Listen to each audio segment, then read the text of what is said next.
ආයුබෝවන් සුබ දවසක් ඔබ සියලුම දෙනාට. අද ටිකක් හරි අපූර්ව දවසක්.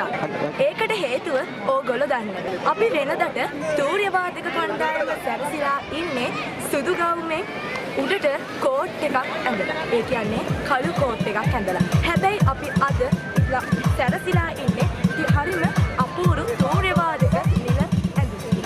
ඉතින් අද අපිට තූර්ය වාදක නිල ඇඳුම ලබා ගැනීම සඳහා මූල්‍යමය වශයෙන් උපකාර කළ ඒ කියන්නේ රුපියල් ලක්ෂයකට වඩා අධික ප්‍රමාණයකින් මුදල් උපකාර කළ කොළඹ සෙන්ටිනියල් සිංහ සමාජයේ පවිත්‍රා ඊශ්වර මැතිණියටත් ශෙහාන් කහඳගමගේ මැතිතුමාටත් ඒ වගේම කොළඹ සෙන්ටිනියල් සිංහ සමාජයටත් අපි ප්‍රසි හෘදයාංගම ස්තුතිය පුද කර සිටිනවා. ඉතින් කොළඹ සෙන්ටිනියල් සිංහ සමාජය විසින් අපිට පරිත්‍යාග කරපු ඒ මූල්‍යමය ත්‍යාගය නිසා අපි අද ලස්සනම ලස්සන තූර්ය වාදක නිල ඇඳුමකින් සැරසිලා අපේ පාසල අලංකාරවත් කරනවා.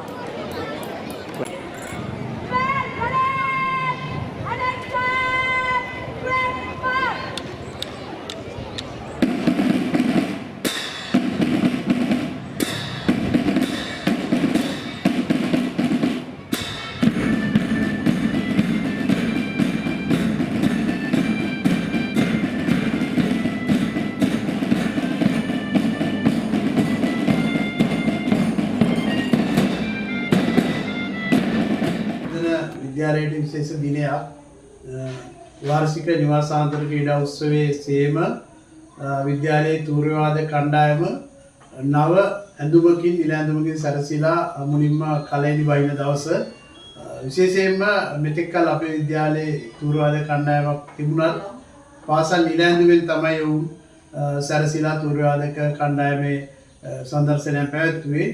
නමුත් අද දවසේ අපිට පුළුවන් වුණා ඉතාමත්ම අලංකාර ඇඳුමකින් තූර්ය වාදක කණ්ඩායම සරසලා මේ ක්‍රීඩා උත්සවයට යොදා ගන්න. විශේෂයෙන් මේ සඳහා අපිට තිබුණ විශාල ගැටලුවක් මූල්‍යමය ප්‍රශ්නයක්. මේ සඳහා අපිට උදව් කරා සිංහ වෛද්‍ය පවිත්‍රා ඊශ්වරගේ මැතිණිය. එතුමිය අපිට සම්බන්ධ කරා මේ සම්බන්ධීකරණය කරේ සිංහ වෛද්‍ය සුගත් ප්‍රේමචන්ද්‍ර මහතා. එතුමාට අපි විශේෂයෙන්ම ගෞරව කරනවා ස්තුති කරනවා පාසල වෙනුවෙන්. ඒ වගේම කොළඹ සෙන්ටිනියල් සිංහ සමාජයේ සභාපති සිංහ ශෙහාන් කහඳගමගේ මැතිතුමා මේ සඳහා විශේෂ අනුග්‍රහය අපිට දැක්වුවා. එම සිංහ සමාජයටත් පවිත්‍රා ඊශ්වරගේ මැතිණියටත් ඒ වගේම වෛද්‍ය සුගත් ප්‍රේමචන්ද්‍ර මැතිතුමාටත් ශෙහාන් කහඳගමගේ සභාපතිතුමාටත් ප්‍රසි අභ්‍යවර්ධන විද්‍යාලයේ ගෞරවනීය ස්තුතිය පිරිනමනවා.